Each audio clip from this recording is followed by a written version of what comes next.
여러분 안녕하십니까? 위클리 서울입니다. 전 세계에서 압도적 1위를 달리고 있는 우리나라의 저출산 문제. 범위를 서울로 한정하게 되면 성적은 더 처참합니다. 인구학자들 사이에서는 사실상 소멸이 기정사실화된 모습인데요. 심지어 우리 지역 10개 자치구 중 5곳은 서울의 평균마저 따라가지 못하고 있습니다. 양진호 기자가 취재했습니다.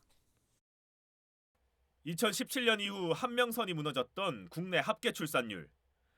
서울시는 그보다 5년이나 앞서 한명 이하로 떨어졌고 이후에도 그 낙폭은 전국 최고치입니다. 우리 지역 10개 자치구를 각각 살펴보면 사정은 더 심각합니다. 성동구와 노원구 등 정확하게 상위 5개 지역만 간신히 서울 평균을 넘어섰습니다. 심지어 하위 3개 지역은 합계 출산율 0.5명선이 무너진 상황입니다. 이들 지역에선 아이를 낳는 여성이 2명 중 1명도 채 되지 않는 겁니다. 출산율 하위 지역은 낙폭도 상대적으로 더 큽니다. 2012년부터 5년 단위로 0.2명이 넘는 낙폭을 보였는데 상위 3개 지역이 0.2명 이상의 하락세를 보인 건 2017년부터입니다. 더 큰 문제는 당장 서울시가 아이 낳기 좋은 도시로 변신한다고 해도 전체 출생아 수를 끌어올리기 어렵다는 겁니다. 이미 줄어든 출생아 수에 따라 미래 가임기 여성의 수도 덩달아 줄기 때문인데 2020년 250만 명이던 서울시 가임기 여성 인구는 2040년 170만 명까지 쪼그라들 것으로 예측됐습니다. 이 역시 우리 지역 10개 자치구만 놓고 보면 사정이 더 암울합니다. 2040년까지 가임기 여성 10만 명 선을 지키고 있는 자치구는 강서구가 유일할 것으로 전망됐습니다.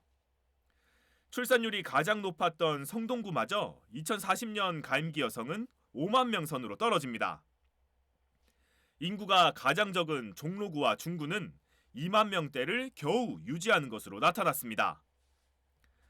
전체 인구 역시 당연히 줄어듭니다. 10개 자치구의 총인구는 2023년 316만 명에서 2040년 289만 명, 27만 명이 증발합니다. 이 중 노원구의 감소 규모가 제일 큰 5만 5천 명 수준으로 예측됐습니다. 지금과 같은 구조가 2070년까지 유지될 경우 국내 중위 연령은 62.2세가 됩니다. 2023년 현재 중위 연령은 44세. 이 기준으로 따지면 극단적으로 2070년에는 52살까지 청년이 될 수 있습니다. 이렇게 되면 2070년에는 완벽한 역피라미드 형태의 인구 구조가 완성됩니다. 전체 인구 수도 상상 이상으로 줄어드는데 3,700만 명, 현재 인구에서 1,300만 명 이상이 사라진 수치입니다. 이렇게 되면 생산 연령 인구 100명당 65세 이상 노인 인구 비율을 나타내는 노인 부양비가 2023년 26에서 2070년 100까지 치솟습니다. 생산인구 1명당 1명의 노인을 책임져야 하는 시기가 오는 겁니다. BTV 뉴스 양진호입니다. 22대 국회의원을 뽑는 내년 4.10 총선이 이제 얼마 남지 않았습니다. 서울 각 자치구에서는 선거에 나설 예비 후보자를 대상으로 한 설명회가 벌써 시작됐는데요. 앞으로 120여일 남은 선거 일정, 어떻게 진행되는지 김진중 기자가 전해드립니다. 회의실 내 입 후보 예정자와 선거 사무 관계자들이 자리했습니다. 내년 4월 있을 22대 국회의원 선거를 앞두고 이루어진 설명회 자리입니다. 민의를 대변하는 국회의원 선거입니다. 그래서 간접민주주의, 대의민주주의를 실현하는 중요한 선거라고 할 수 있습니다. 그래서 여러분들에게 선거운동에 조금이나마 도움을 주기 위해서 이 자리를 마련했습니다. 40분 남짓한 시간 설명회에서는 후보자 신청과 선거 운동 방법 금지 사례, 후원회 등록 등 알아둬야 할 정보에 대한 안내가 이뤄집니다. 서울의 25개 각 자치구 선관위에서는 순차적으로 입 후보 안내 설명회를 진행하고 있습니다. 내년 총선 관련 업무가 이미 시작된 것. 선거 120일 전인 12일부터는 22대 국회의원 선거 예비 후보자 등록이 시작됩니다. 선거에 출마를 계획하고 있는 공직자는 선거 90일 전인 1월 11일까지 공직에서 물러나야 하고 비례대표 공직자는 선거 60일 전인 3월 1일까지 사퇴해야 합니다. 당내 경선과 공천을 거쳐 정해진 각 지역의 후보들은 선거를 20일 앞둔 3월 21일과 22일 본 후보 등록을 하게 됩니다.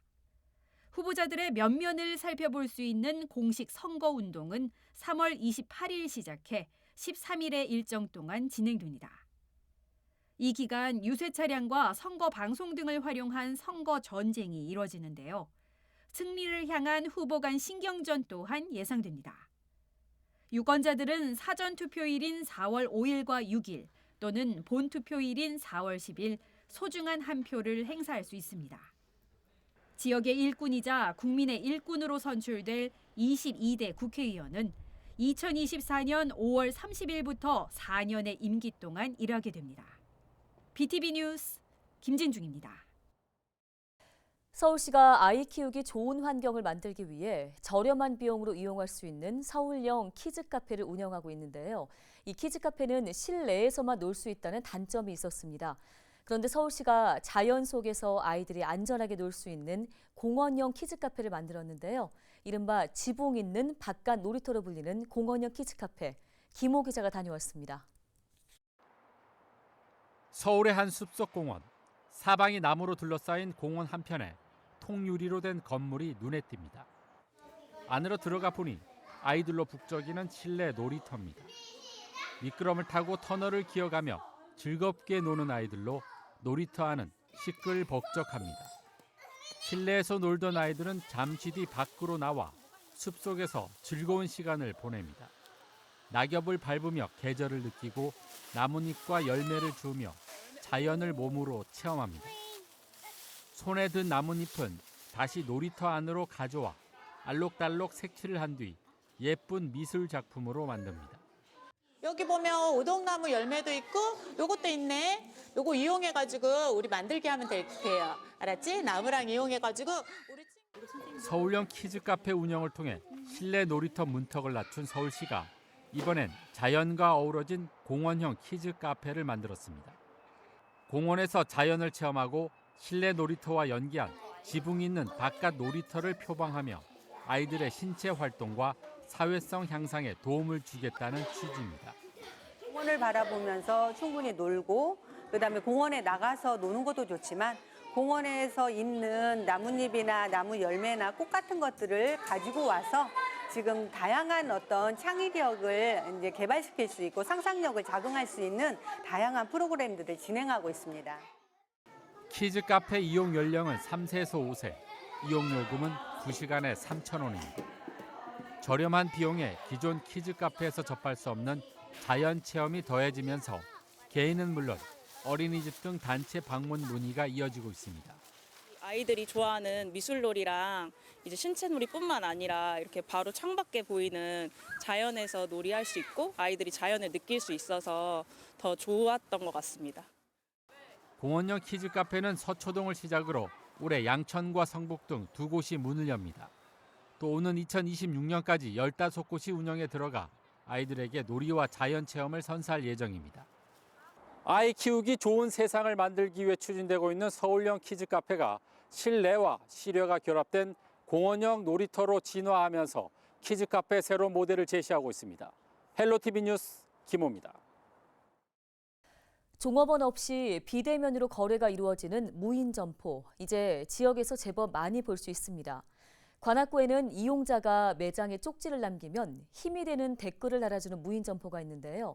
얼굴은 몰라도 진심 어린 응원과 또 위로를 건네는 동네 사랑방. 김민욱 기자가 취재했습니다. 신림동에 위치한 무인 세탁소. 빨래방 내부 유리창은 손글씨로 써내려간 쪽지들이 한가득 채우고 있습니다.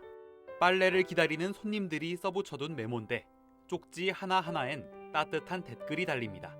댓글의 주인공은 이곳 세탁소 점주 정현욱 씨. 각양각색의 쪽지 내용만큼 때로는 진심 어린 조언을, 때로는 장난 섞인 농담도 던집니다. 이제 대부분 이제 사회생활 시작한 지 몇 년 안 되는 분들이 좀 많다 보니까 사회생활의 어떤 어려움을 호소하거나 자신의 외로움도 손님들이 좀 알리고자 많이 조금 글을 좀 써주시는 것 같아요. 매장 이용객들의 불편 사항을 받는 수단이었던 쪽지. 무심코 달았던 댓글에 호응이 이어지자 주민 소통 창구로 자리 잡았습니다. 내가 쓴 글에 누군가 답변을 해주고 그거를 관심 있게 봐주는 거에 대해 되게 긍정적으로 생각이 들 수밖에 없죠. 뭐 재밌는 말이든 가게랑 관련 없어도 다 해주는 거에 관심이 있다는 거에 열심히 하시는구나라는 생각도 들고. 그간 모인 메모지만 두꺼운 파일 2권 분량. 딸의 자취방에 올 때마다 세탁물을 맡기던 어머니부터 빨래가 마르길 기다리며 수준급 그림 실력을 뽐내던 손님까지 지나간 사연들도 마치 어제 일처럼 새록새록 기억에 남습니다. 남자친구와 싸워가지고 여기 와서 이제 밤새다 가시는 분들도 있어요. 여기서 조금 있다가 넋두리 좀 글로 쓰고 그래서 이제 좀 감정 진정시킨 다음에 돌아가시고. 비대면 서비스를 제공하는 무인 점포는 그렇게 이웃 간 정을 나누는 온기의 공간으로 탈바꿈했습니다. 송글씨는 사람마다 다 다르기 때문에 그 사람의 성향이라든지 성격이라든지 또 그 사람 진짜 진정한 마음이라든지 이런 게 담겨 있다고 생각을 하는 거죠. 비대면 사회가 되면서 조금 더 사람들의 어떠한 그 막막함이라든지 거리감을 좁혀주기 위한 수단으로 포스트잇이 있지 않나. 누군가에겐 사소하지만 다른 누군가에게는 소통의 갈증을 채워주는 빨래방. 빨랫감은 물론 마음속 고민과 아픔까지 깨끗이 씻어주고 있습니다. 제가 최대한 그래도 성심성의껏 답글을 달려고 하고 있으니까요. 심심하시거나 위로를 받고 싶거나 아니면 자랑하고 싶으신 일이 있으면 얼마든지 오셔가지고 의견 주시면 저도 최대한 거기에 맞장구를 쳐드리도록 하겠습니다. HCN 뉴스 김민욱입니다. 겨울철 전통시장은 화재 위험에 취약한 곳입니다. 다닥다닥 붙어있는 점포 사이로 전깃줄이 얽혀있고 또 천막 등 불쏘시개가 될 만한 물건들이 널려있기 때문인데요. 특히 최근 쌀쌀한 날씨에 난방기구 사용도 늘고 있어 각별한 주의가 필요합니다. 표영민 기자입니다. 창원의 한 전통시장. 상인들이 전기난로에 의지해 장사에 나섭니다. 여러 개의 난로를 동시에 사용하는 곳도 눈에 띕니다. 추워진 날씨에 난방기구 사용이 크게 늘면서 화재 위험도 커지고 있습니다. 최근 5년 동안 전국에서 발생한 전통시장 화재는 모두 284건. 한 해 평균 57건 정도로 그중 40% 이상이 겨울철 난방기기 사용 등으로 발생했습니다. 화재에 취약한 구조도 문제입니다. 점포들이 밀집된 데다 길이 좁은 전통시장의 특성상 화재 위험은 항상 도사리고 있습니다. 특히 낡은 건물에 전선들이 뒤엉켜 있고 점포 사이 가림막 역할을 하는 천막이 불쏘시개 역할을 할 수 있습니다. 그나마 규모를 갖춘 시장은 화재에 대비해 소방시설 등을 갖추고 있지만 소규모 시장은 사실상 무방비입니다. 조그만 시장은 이런 거 설치하는데 좀 미비하니까 이 모든 터전이 다 날아가는 거잖아. 하나의 도에 장사인 게 아니고 나 같은 경우는 30년인데 이게 모든 게 다 날아가는 거잖아요. 소방당국은 그동안 전통시장에 대한 안전규제 등을 강화했지만 화재 위험성은 크게 변하지 않았습니다. 오래된 건물이 많은 탓에 새 안전기준을 적용하는데 무리가 따르기 때문입니다. 소방당국은 현실적인 대책이 마련될 때까지 화재 예방에 집중해야 한다고 말합니다. 노후화된 전기 설비 같은 경우에는 주기적으로 확인 및 교체 부탁드리고 그다음에 눈에 보이는 곳에 소화기를 꼭 비치해 주시기 바랍니다. 유사시에는 이 소방차가 잘 진입할 수 있도록 진입로에 물건 같은 거를 적재하지 마시기를 잘 당부드리겠습니다. 전통시장 화재 발생으로 인한 평균 피해액은 일반 화재의 16배에 달하는 2억 7천만 원. 한번 났다 하면 큰 피해로 이어지는 만큼 철저한 대비와 점검이 필요합니다. 헬로티비 뉴스 표영민입니다.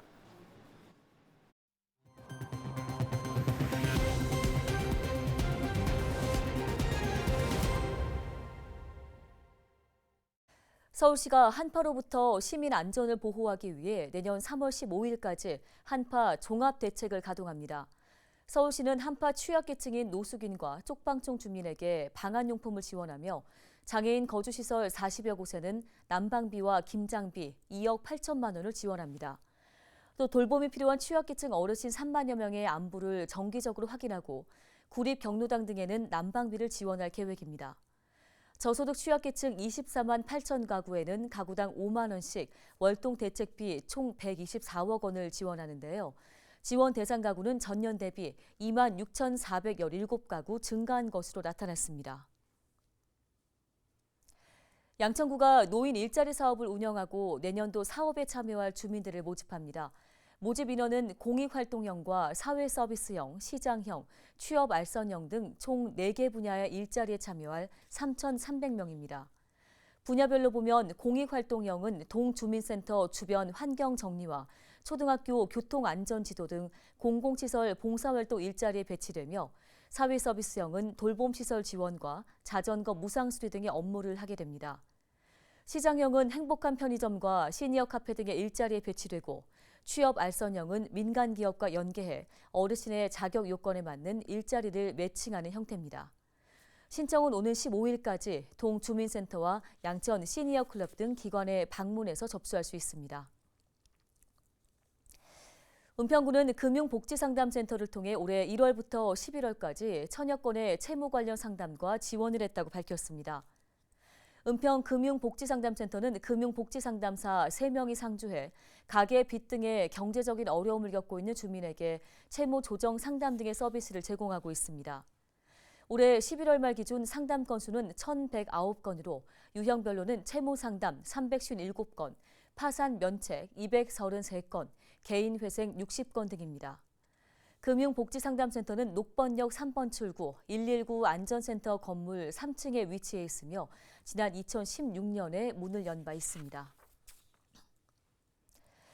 양천구가 일명 떴다방 피해를 줄이기 위해서 경로당 순회 교육에 나섭니다. 떴다방은 공짜 선물과 효도 관광, 무료 의료기기 체험 등을 미끼로 어르신들을 현혹해서 건강기능식품을 의약품으로 속여 고가에 판매하는 행위인데요. 양천구는 오는 11일부터 5일간 경로당 80곳을 방문해 떴다방 구별 방법과 또 신고 요령, 피해 사례 등을 안내할 예정입니다. 구는 활동을 통해 수집한 정보를 토대로 떴다방 소재지와 취급 품목 등 현황을 파악하고 현장 적발 시 고발 조치나 행정 처분을 내릴 계획입니다. 네, 오늘 저희가 준비한 소식은 여기까지입니다. 시청해주신 여러분 고맙습니다.